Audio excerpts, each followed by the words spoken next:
Good morning વિદ્યાર્થીઓ. આજે આપણે ધોરણ 10 દ્વિતીય ભાષા ગુજરાતી એવા ચેપ્ટર નંબર 12 ઝબકચ્યું હતું. આપણે આગળના 2 અંક જોઈ ગયા છે. હવે આજે આપણે આગળ જોઈએ. બાજુ તો તારાઓ આંખો પટપટાવે છે. મારે આજે 9 વાગે ફરવા જવાનું છે. એની મને તેઓ યાદ આપે છે. તું આવીશ ને? એટલે દીપક કહે છે કે બાજુ તારાઓ આંખો પટપટાવે છે, એટલે કે તારાઓ તમતમે છે. આજે 9 વાગ્યે મારે સરઘસમાં ફરવા જવાનું છે અને એની મને તેઓ યાદ અપાવે છે. તુંય આવીશ ને? આમ દીપક મેનાને કહે છે. મેના કહે છે કે હા બેટા. ફરી થોડીવાર દીપક આકાશની આંખોમાં આંખો પરોવે છે. ફરીવાર દીપક આકાશમાં ઊંડે ઊંડે સુધી જોયા કરે છે. દીપક કહે છે બા, આકાશમાં તારા ઉગે અને ઓરડામાં કેમ નહીં ઉગતા હોય? બા, બંગલા ઉપર વાવટો ચડાવીએ તો ઓરડામાંય તારા ઉગે હો. એટલે દીપક કહે છે કે આકાશમાં તારા ઉગે તો ઓરડામાં કેમ ન ઉગે? જો બંગલા ઉપર આપણે ધ્વજ ફરકાવીએ તો આ ઓરડામાં, આ રૂમમાં પણ તારા ઉગે હો. મેનાની આંખોમાંથી 2 આંસુ સરી દીપકની જુલ્ફમાં અટવાઈ જાય છે. આંખોમાંથી આંસુ સરી પડે છે અને દીપકના વાળમાં એ આંસુ ઝીલવાય છે. બા, મને ઊંઘ આવે છે, હું સૂઈ જાઉં. પણ તું ઊંઘ આવે તોય ઉઠતી નહીં. બરાબર 9 ને ટકોરે મને ઉઠાડજે હો. અને એમ તું, ઉર્મી અને સુંદર તૈયાર રહેજો. કહે છે કે બા, મને ઊંઘ આવે છે તો હું સૂઈ જાઉં છું, પણ તું ઊંઘ આવે તો પણ ઉઠીશ નહીં. બરાબર 9 ના ટકોરે મને ઉઠાડી દેજે. અને હું, તું, ઉર્મી, સુંદર સૌ તૈયાર થઈને રહેજો. મેના દીપકને સુવાડી દે છે. સર અમલ પાસે આવી એનું માથું પંપાડવા લાગે છે. એમની આંખમાં આંસુ સમાતા નથી અને દીપક ફરી જાગે છે. માં સુડાવી દે છે. સર અમલ પાસે આવીને દીપકના માથા ઉપર હાથ ફેરવે છે અને આંખોમાં આંસુ સરી પડે છે. ત્યાં દીપક ફરી પાછો જાગી જાય છે. બા, બપોરે ઉર્મી કહેતી હતી કે પાટાથી મારું મોઢું સરસ લાગે છે. અરીસો લાવને જોઉં તો ખરું. સર અમલ અરીસો લાવી દીપકના મોઢા સામે ધરે છે. દીપક અરીસામાં જોઈ રહે છે. એની આંખો ચમકવા લાગે છે. તો દીપક અરીસો લાવવા માટે કહે છે અને અરીસો લાવે છે અને એ અરીસામાં દીપક પોતાનો ચહેરો જુએ છે. બા, આ પાટોય જાણે રાષ્ટ્રધ્વજ જેવો લાગે છે. મારા લોહીનો રંગ લાલ, કપડાનો રંગ સફેદ રંગ અને લીલા રંગના બદલે મારા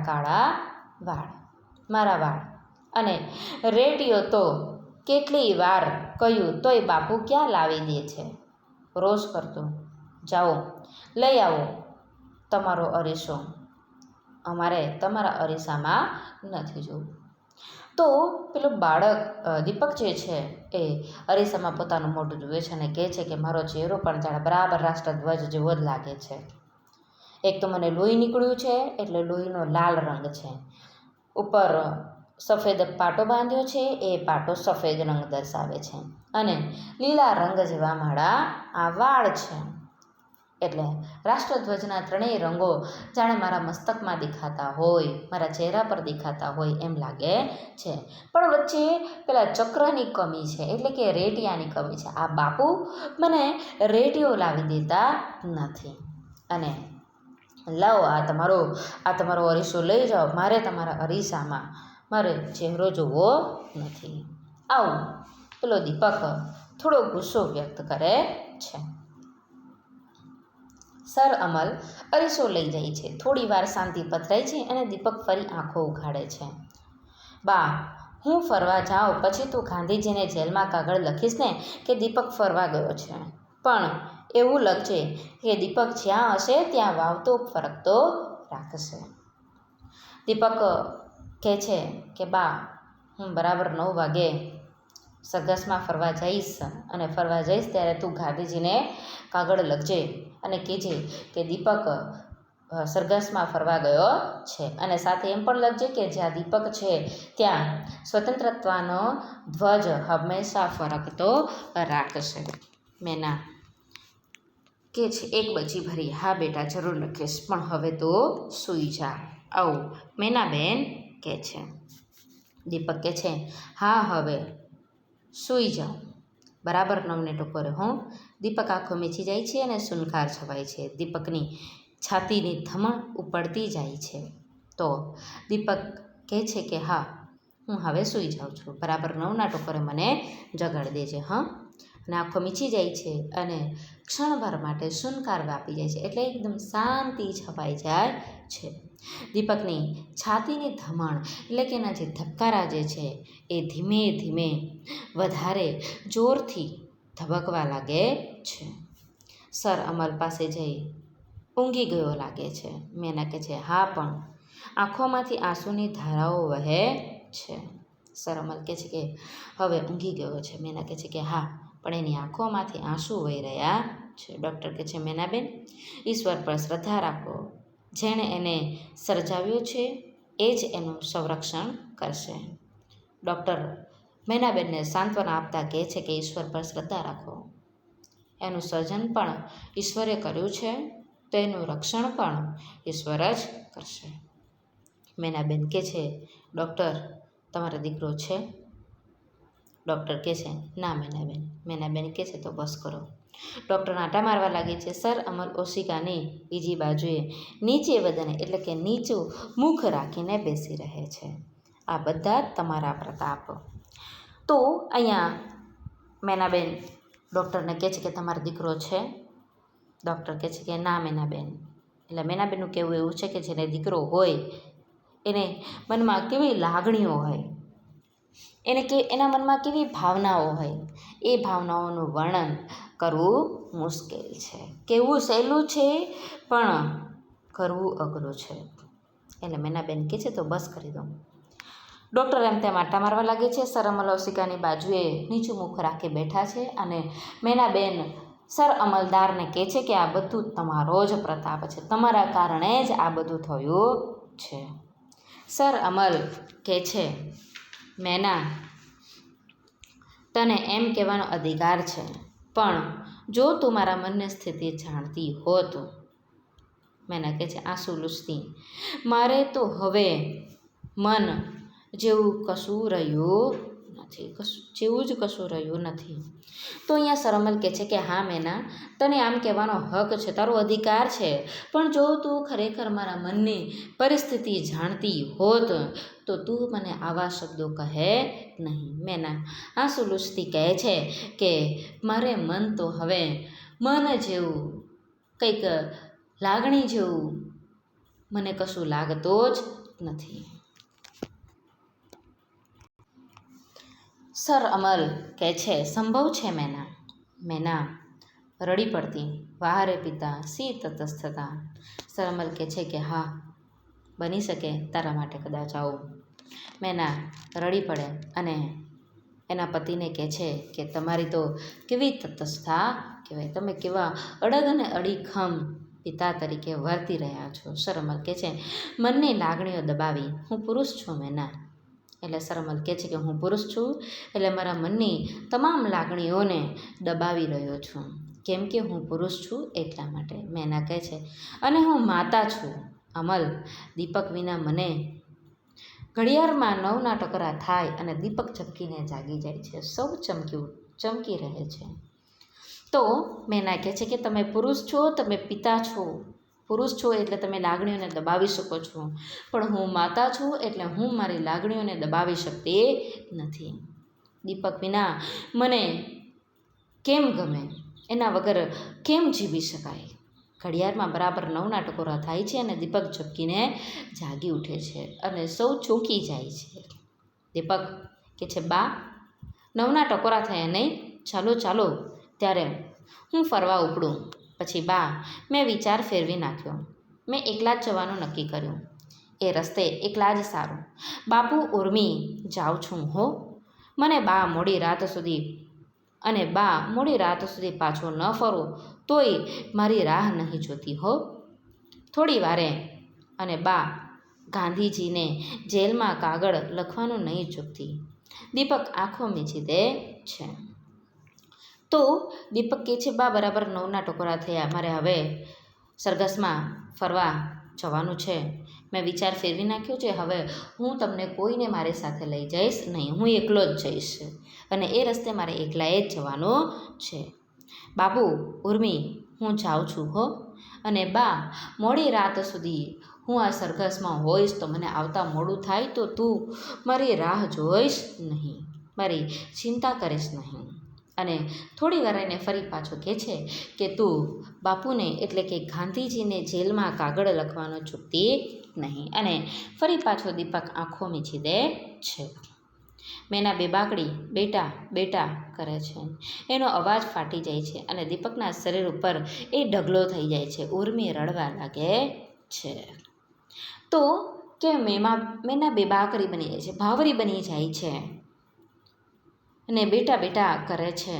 એનો અવાજ ફાટી જાય છે, એ રડી પડે છે અને દીપકના શરીર પર ઢગલો થઈને તે પડી જાય છે અને ઉર્મી પણ રડવા લાગે છે. ડૉક્ટર પાસે જઈને નાડી તપાસે, દીપક હોલવાઈ ગયો. એટલે કે તમારા ઘરનો આ જ કુળ દીપક જે હતો એ કુળ દીપક હોલવાઈ ગયો. એટલે કે દીપકનું મૃત્યુ થઈ ગયું છે, દીપક મરી ગયો છે. સર અમલ અને આખું જગ અંધારું અંધારું, ઓહ ઓહ, નથી ખમાતું.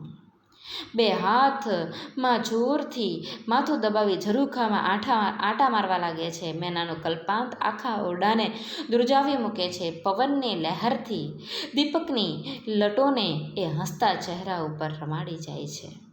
સર અમલ પોતાની બે હાથો વડે એનું મસ્તક દબાવે છે, આખા ઓરડાની અંદર આંટા ફેરા મારે છે અને મેના ઉર્મી ખૂબ રડે છે. મેનાનો કલ્પાંત આખા ઓરડાને ધ્રુજાવી મૂકી એવો છે અને ક્ષણભર માટે જરાક પવન આવ્યો અને દીપકના ચહેરા પરની જે વાળની જે લટ હતી એ હસતા મોઢે એને ઉડાડી દે છે. સર અમલ ટેલિફોન પાસે જાય છે. yes1407 તો કે તે ફોન પાસે જાય છે અને થોડી પડે, હા કોંગ્રેસ હાઉસ, હા કોણ છો તમે, ફોન કરે છે અને ત્યાં સામેથી ઉત્તર કે કોંગ્રેસ હાઉસથી બોલું છું, તમે કોણ છો. સાંભળે છે પછી કે છે સ્વયંસેવક. હા જરી શિશિર કુમારને બોલાવો તો. સર અમલ ફોન કરીને કહે છે શિશિર કુમારને બોલાવો. સાંભળીને સંગ્રામ સમિતિની મિટિંગ ચાલે છે, તે અહીં નહીં આવી શકે એમ. અરે ન કેમ આવે, કહો કે સર અમલ દેરાસરીના અગત્યના કામસર 2 મિનિટ બોલાવે છે. આમ વારું કહે છે તો કે સંગ્રામ સમિતિની મિટિંગ ચાલે છે તો એ શિશિરભાઈ નહીં આવી શકે. એટલે સર અમલ કહે છે અરે કેમ ન આવે, એમને કહો કે સર અમલ દેરાસરીને અગત્યનું કામ છે અને એ કામ માટે 2 મિનિટ બોલાવે છે. પેલો સામે જે સ્વયંસેવક છે એ સારું એમ કહે છે. ટેલિફોન નીચે મૂકી ટહેલવા લાગે છે. ખિતાબ ખત પાસે જઈ એક મુક્કાથી એના ચૂરા કરી નાખે છે.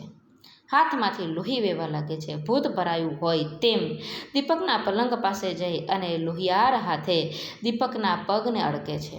પછી 2 પગ ઉપર માથું મૂકી અને ધ્રુસકા ભરવા લાગે છે.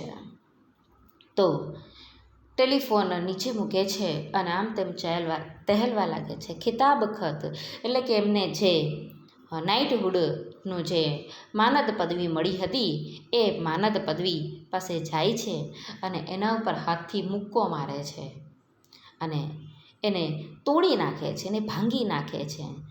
એને ભાંગતા જે મુક્કો માર્યો હતો એ એમના હાથમાં વાગે છે અને એમના હાથમાંથી લોહી નીકળે છે. જાણે ભૂત ભરાયું હોય તેમ તેઓ દીપકના પલંગ પાસે આવે છે. એમના પગ અડકે છે અને પગ પાસે સર અમલ પોતાનું માથું મૂકી અને ધ્રુસકે રડવા લાગે છે. બેટા, તે તારા બાપુને આજે નવો જન્મ આપ્યો છે. કહે છે કે બેટા દીપક, તું તો મૃત્યુ પામી ગયો, પણ આજે તારા કારણે તારા બાપનો સર અમલ દેરાસરીનો નવો જન્મ થયો છે. એ હવે સ્વતંત્રના માર્ગે પાછા ફરશે. ફરી ટેલિફોન પાસે જઈ એક હાથ રૂમાલથી આંસુ લૂછતા બીજે હાથે ટેલિફોન ઉઠાવે છે. હા, આપ કોણ? સાંભળીને શિશિરકુમાર. વારું, શહેરમાં જાહેર કરો કે આવતીકાલથી વડાલા રેડ સર અમલ દેરાસરી લીડ કરશે. સમજ્યા? ઉપકાર. ટેલિફોન જોરથી પછાડી દોડતા બીજા રૂમમાં ચાલ્યા જાય છે. અને પિયા ગોરી આ ગદ્યોનો સાહિત્ય ગ્રંથ છે, સાહિત્ય પુસ્તક છે, જેમાંથી આ પાઠ ઝબકજ્યોત લેવામાં આવેલ છે.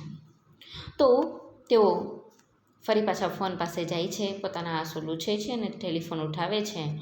અને હા, આપ કોણ? સાંભળીને સામેથી ઉત્તર આપે છે કે શિશિરકુમાર.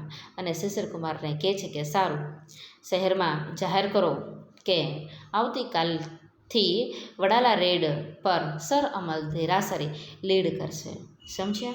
અને ઉપકાર એમ કહીને ફોન જોરથી પછાડી દે છે અને બીજા રૂમમાં ચાલ્યા જાય છે. આમ અહીં આ પાઠ પૂરો થાય છે. તો મિત્રો, આ જે આખો પાઠ છે એકવાર પાઠ્યપુસ્તકમાંથી વાંચી લો, જેથી કરીને તમને યાદ રહી જાય. Thank you.